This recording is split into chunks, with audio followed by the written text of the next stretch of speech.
Cerita dikanjut di mana Lindong masih berhadapan dengan Luoyi, seorang yang berada di tingkat 8 nirwana. Lindong akhirnya mengeluarkan mata iblis kesunyian untuk berhadapan langsung dengan Luoyi. Ki abu-abu meraung keluar dari mata iblis di dahi Lindong lalu menyebar tanpa henti hingga menutupi langit. Awan kelabu membeku di udara menghalangi matahari, sementara aura kuno yang suram menyelimuti seluruh wilayah. Teriakan samar dari zaman kuno seakan kembali bergema membuat siapapun yang mendengarnya merasa tertekan. Sementara itu, para ahli dari berbagai arah berdatangan dan berhenti di puncak-puncak gunung sekitar.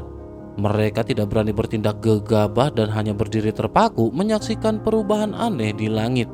Menyadari hal tersebut, Lindong tetap fokus menahan dampak balik dari kekuatan mata iblis kesunyian.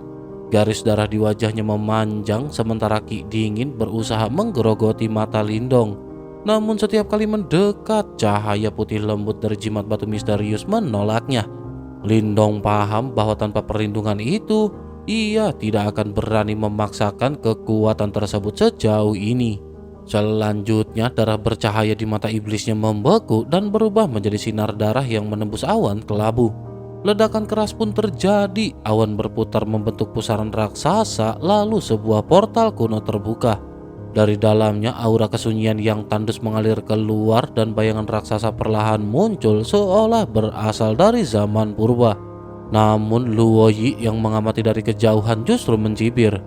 Meski meremehkan tingkat kultivasi Lindong yang masih berada di tingkat 5 nirwana, hatinya diliputi kegelisahan yang tidak bisa disembunyikan. Tekanan dari awan kelabu membuatnya merasa tercekik. Dengan niat membunuh, Luoyi meledakkan kekuatan yuannya, memperlihatkan wibawa tingkat 8 yuan nirwana lalu memanggil bayangan darah raksasa di belakangnya. Itulah teknik pamungkasnya, yakni Bilah Asura Agung yang dikenal mampu membantai banyak ahli sekaligus. Bisikan ketakutan pun menyebar di antara para penonton. Ying Huan, Jiang Kun dan yang lain menatap Lindong dengan cemas dan menyadari bahwa serangan ini hampir mustahil ditahan secara langsung. Namun Lindong pada saat ini sama sekali tidak mundur. Saat bilah darah raksasa ditebaskan, awan kelabu di atasnya terbelah dan dari pusaran itu muncul makhluk raksasa yang menutupi langit, yakni musang iblis surgawi di zaman kuno. Aura kehancuran menyapu Sakrawala membuat banyak orang terkejut hingga terdiam. Ketika mata raksasa makhluk itu perlahan terbuka, fluktuasi kehancuran pun seketika memuncak. Sinar hitam pekat ditembakkan merobek ruang dan menghantam cahaya bilah dari Luoyi. Tumbukan itu membuat langit sunyi seketika dan gelombang kejut mengamuk menghancurkan gunung-gunung di sekitar dan memaksa para ahli mundur sambil memuntahkan darah. Lindong sendiri terpental oleh dampak dari energi tersebut. Ia segera membentuk perisai sisik hijau untuk menahan sisa gelombang meski tubuhnya tetap terguncang hebat. Setelah beberapa saat, badai energi mereda menyisakan kehancuran total di dataran di bawah. Ketika semua orang kembali menatap ke langit, sikap mereka pada akhirnya berubah. Tidak ada lagi ejekan dan yang ada hanyalah kewaspadaan. Sementara itu di sisi lain, Luoyi terlihat paling terpukul. Rambutnya berantakan, auranya kacau dan wajahnya dipenuhi dengan keterkejutan. Ia akhirnya menyadari bahwa pemuda di hadapannya bukanlah lawan binasa. Suasana pun membisu dan keserakahan di mata banyak orang memudar. Melihat kesempatan itu, Lindong menyapu semua orang dengan tatapan dingin dan berkata bahwa siapapun yang masih ingin bergerak harus siap menanggung akibatnya. Ancaman itu seketika membuat langit kembali sunyi. Bahkan Luoyi memilih diam dan jelas masih gentar oleh serangan Lindong sebelumnya. Lindong pada akhirnya perlahan mundur dan berniat mengakhiri konfrontasi. Namun tawa rendah tiba-tiba terdengar dan sebuah sosok hitam muncul di puncak gunung dan memperkenalkan dirinya dengan nada meremehkan. Saat menyadari siapa pendatang baru itu, hati Lindong seketika tenggelam. Sosok tersebut adalah Yaoling, kepala sekte segel iblis peringkat keempat dalam daftar buronan sekte Dao. Namanya saja sudah cukup untuk membuat banyak orang waspada, terlebih karena reputasinya di wilayah Batu Darah sangat mengerikan. Sementara itu Luoyi dan Xiao Tian pada saat ini juga langsung bersikap hati-hati. Keduanya memahami bahwa meski peringkat mereka tidak jauh berbeda, dalam pertarungan nyata mereka hampir pasti bukan tandingan Yao Ling.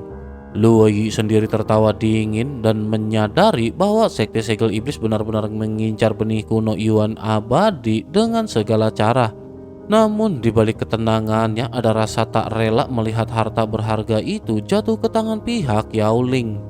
Di sisi lain, kelompok Sulei justru menyambut kemunculan Yao Ling dengan wajah penuh kegembiraan lalu memandang kelompok Lindong dengan tatapan kejam.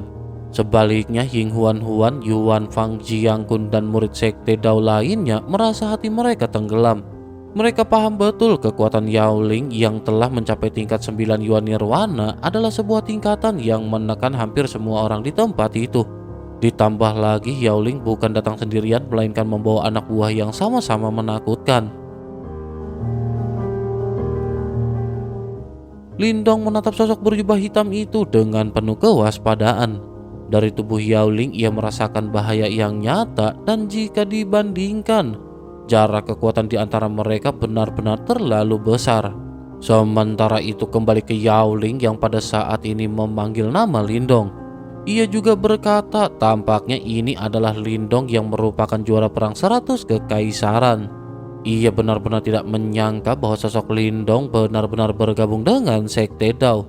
Menanggapi hal itu, Yuan Fang mencoba memperingatkan bahwa Sekte Dao telah mengirim kabar dan bala bantuan akan segera tiba. Namun Yao Ling menanggapinya dengan santai dan berkata bahwa ia hanya perlu menghabisi mereka sebelum bantuan itu datang. Menyadari situasi memburuk, Ying Huan Huan secara diam-diam memerintahkan Lindong untuk bersiap mundur. Keputusan itu terasa pahit namun diperlukan dalam kondisi ini. Akan tetapi jelas Yao Ling tidak berniat membiarkan mereka pergi dengan begitu mudah. Ia lanjut berkata agar semua orang pada saat ini tidak ikut campur. Mendengar hal itu banyak pengamat memilih diam dan takut menyinggung kekuatan sekte terkuat di wilayah Suan Timur. Selanjutnya Yao Ling langsung menekan kelompok Sekte Dao agar menyerahkan benih tersebut. Ketika suasana tampak buntu, Ying Huan Huan pada akhirnya tiba-tiba bertindak. Ia memetik sitar zamrudnya, melepaskan gelombang suara yang membuat semua orang tertegun sekejap. Memanfaatkan momen itu, para murid Sekte Dao berpencar dan melarikan diri ke berbagai arah. Namun Yao Ling segera pulih dan memerintahkan pasukannya untuk melakukan pengejaran. Sulei dan kelompok Sekte Segel Iblis bergerak cepat sementara para pengamat lain ikut mengejar dan enggan melepaskan kesempatan. Langit pegunungan pun dipenuhi suara angin dan gejolak kekuatan Yuan. Dalam pelarian, kelompok inti Sekte Dao menyadari bahwa mereka tidak akan bisa lolos begitu saja.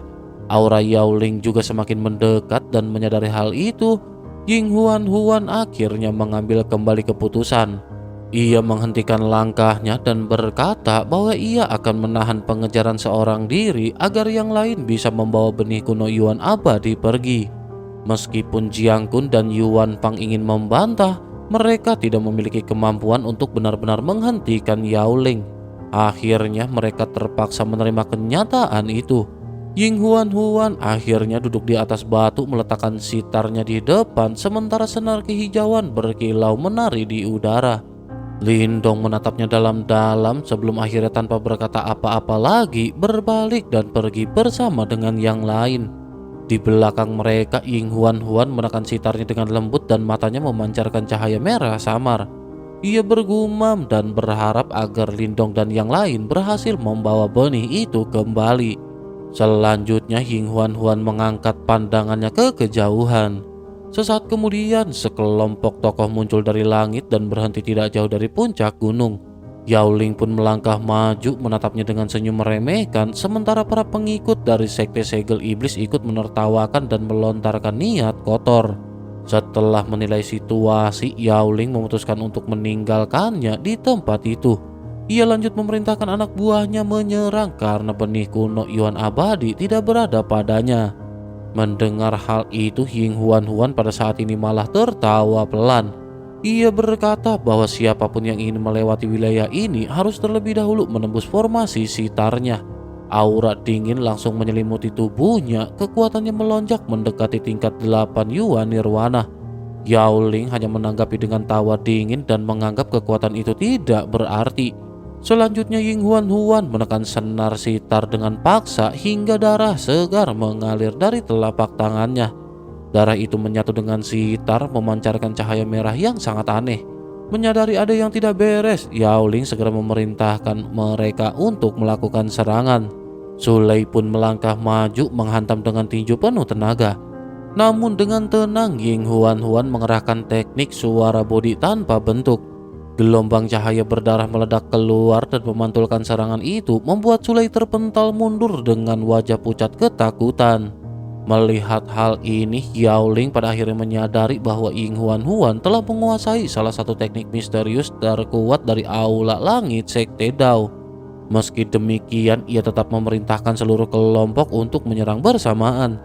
Aura tingkat 9 nirwana miliknya mengguncang puncak gunung saat ia juga ikut maju menyerang. Pada saat yang sama di kejauhan, Lindong dan rombongannya yang semula telah berpisah tiba-tiba berhenti. Mereka merasakan kegelisahan yang sama. Jiang Kun dengan marah mempertanyakan keputusan meninggalkan Ying Huan Huan sendirian. Sementara Yuan Ling dan Yuan Fang diliputi rasa dilema. Lindong dengan tenang menjelaskan bahwa bertahan bersama hanya akan berakhir dengan kematian sia-sia dan membuat benih kuno Yuan abadi jatuh ke tangan gerbang Yuan. Kesunyian menyelimuti mereka hingga akhirnya Lindong pun mengambil keputusan. Lindong menyerahkan benih kuno Yuan abadi kepada Yuan Fang dan menyatakan bahwa ia sendiri akan kembali. Lindong menyadari bahwa meninggalkan Ying Huan Huan tanpa berbuat apa-apa adalah sesuatu yang tidak bisa dipertanggungjawabkan, baik pada sekte maupun pada dirinya sendiri. Tanpa menoleh lagi, Lindong pun berbalik dan melangkah pergi menuju puncak gunung. Sementara itu kembali ke benturan di sisi lain, kekuatan Yuan yang mengamuk menyapu hutan tanpa batas. Sementara itu alunan nada aneh bergaung di langit. Menyadari hal itu, Yao Ling pada saat ini memutuskan bergerak cepat. Wajahnya menggelap ketika ia menghantam sosok di hadapannya dengan telapak penuh kekuatan Yuan. Sosok itu memiliki wajah, ekspresi, dan teknik yang persis sama dengannya, seolah diciptakan dari segel tangan yang identik. Namun setelah benturan keras dan ledakan energi yang brutal, klon itu akhirnya runtuh dan lenyap tanpa sisa. Klon-klon ini adalah klon yang diciptakan oleh teknik dari Ying Huan Huan. Ying Huan Huan membentuk cermin di hadapan kelompok Yao Ling.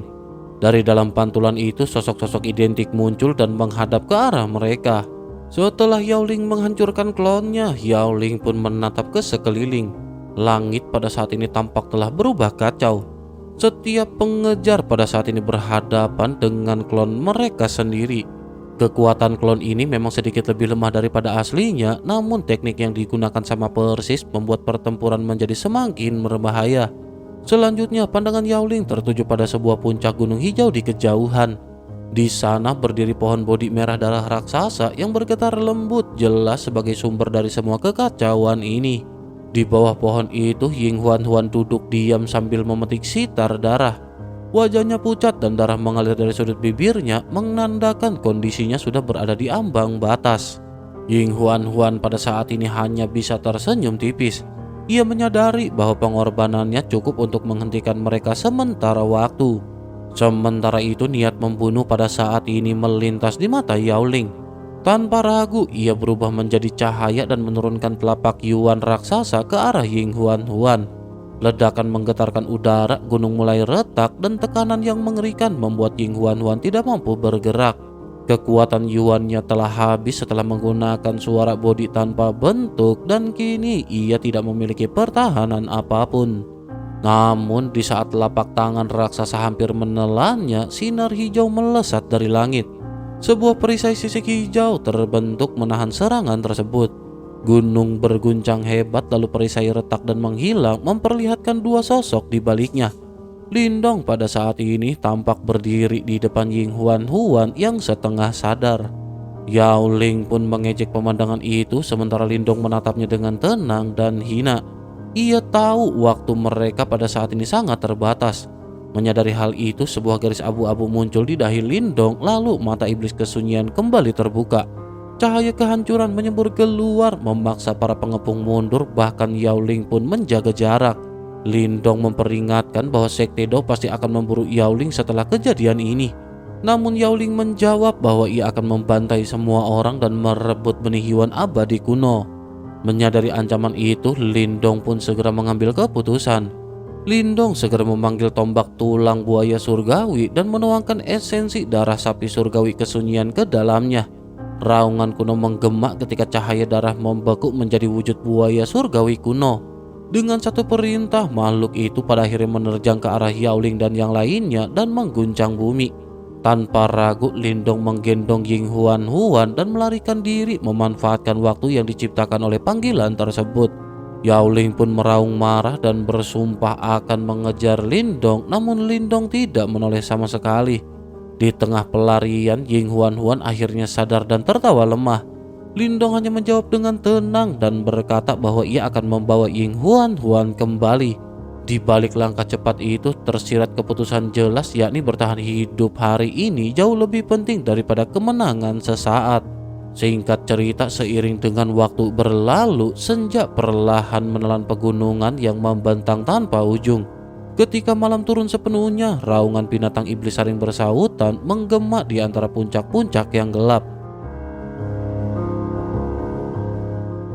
Jauh di dalam gunung, di sebuah celah besar yang tersembunyi, Lindong membawa Ying Huan Huan masuk ke dalam celah tersebut. Lindong meletakkan Ying Huan Huan dengan hati-hati dan setelah mengamati sekeliling, Lindong memastikan tidak ada bahaya langsung dan Lindong menutup celah tersebut dengan batu besar. Lindong menyadari bahwa malam ini ia harus bertahan di tempat sempit itu. Ying Huan Huan yang bersandar lemah di dinding batu memperhatikan semua gerakannya, menyadari bahwa pemuda di depannya benar-benar mempertaruhkan diri demi menyelamatkannya. Ini adalah sesuatu yang tidak pernah diduga oleh Ying Huan Huan sebelumnya. Selanjutnya keduanya pun memulai percakapan. Ying Huan Huan mengungkapkan keraguannya terhadap kemampuan Lindong memahami kitab suci kesengsaraan besar. Itu bukan karena ia meremehkan Lindong, namun karena ia menyadari betapa mustahilnya pencapaian tersebut. Apa yang dikatakan oleh Ying Huan Huan ini berdasarkan sejarah dari Sekte Dao. Lindong pun menanggapinya dengan santai, sementara di dalam dirinya ia masih memahami kenyataan pahit bahwa kekuatan besar memang selalu disertai dengan jalan yang hampir mustahil. Selanjutnya pembicaraan beralih ke kompetisi sekte besar, sebuah ajang berdarah bagi sekte-sekte super di wilayah Suan Timur. Ying Huan Huan menjelaskan bahwa di balik nama kompetisi tersimpan pertarungan hidup dan mokat, terutama bagi sekte Dao yang kerap ditekan oleh Gerbang Yuan. Ia mengingat bagaimana para murid Gerbang Yuan tidak segan menghabisi bahkan ketika lawan telah mengakui kekalahan. Mengenang kakak perempuan senior dari aula langit yang gugur saat melindungi rekan-rekannya, suara Ying Huan Huan bergetar sementara amarah dingin perlahan tumbuh di mata Lindong. Menyadari kebencian yang sama kini mengalir di antara mereka, Lindong tidak mencoba menenangkan. Sebaliknya, Lindong menerima tekad itu apa adanya. Jika saatnya tiba, hutang darah Gerbang Yuan akan dibayar. Namun sebelum itu, keputusan paling penting adalah bertahan hidup dan kembali ke Sekte Dao. Lindong pada akhirnya menjelaskan bahwa Yao Ling memiliki cara untuk melacak benih kuno Yuan abadi. Namun Lindong telah menyiapkan pengalih perhatian agar pengejaran itu terfokus pada mereka, bukan pada rekan-rekan lain. Ying Huan Huan pun mengangguk dan malam pada akhirnya benar-benar berlalu. Lindong berjaga tanpa tidur menjaga Ying Huan Huan yang kelelahan. Saat fajar menyingsing, Ying Huan Huan terbangun dan menyadari bahwa Lindong tidak beristri jahat sedikit pun. Keduanya pada akhirnya berbincang-bincang santai dan selanjutnya Lindong mulai mengungkapkan masa lalunya tentang asal-usulnya dari Kekaisaran Gretian yang sangat lemah. Ia juga menceritakan tentang musuh yang dulu mampu memusnahkan keluarganya, tentang kehati-hatian yang ia pelajari sejak kecil demi bertahan hidup. Semua itu menjelaskan mengapa Lindong selalu waspada dan selalu selangkah lebih dulu. Namun ketenangan pagi itu pada akhirnya tidak berlangsung lama. Ledakan keras mengguncang gunung, batu penutup celah runtuh dan suara hiruk pikuk terdengar dari luar. Mereka akhirnya telah benar-benar ditemukan. Dalam sekejap Lindong pada akhirnya mengambil keputusan. Ying Huan Huan harus pergi lebih dahulu karena dalam kondisi lemah ia hanya akan menjadi beban. Meski hatinya menolak, King Huan menyadari tekad di punggung Lindong dan akhirnya mengangguk menerima keputusan itu dengan berat. Di hadapan bahaya yang mendekat, pilihan telah dibuat dan pertarungan berikutnya tidak lagi bisa dihindarkan.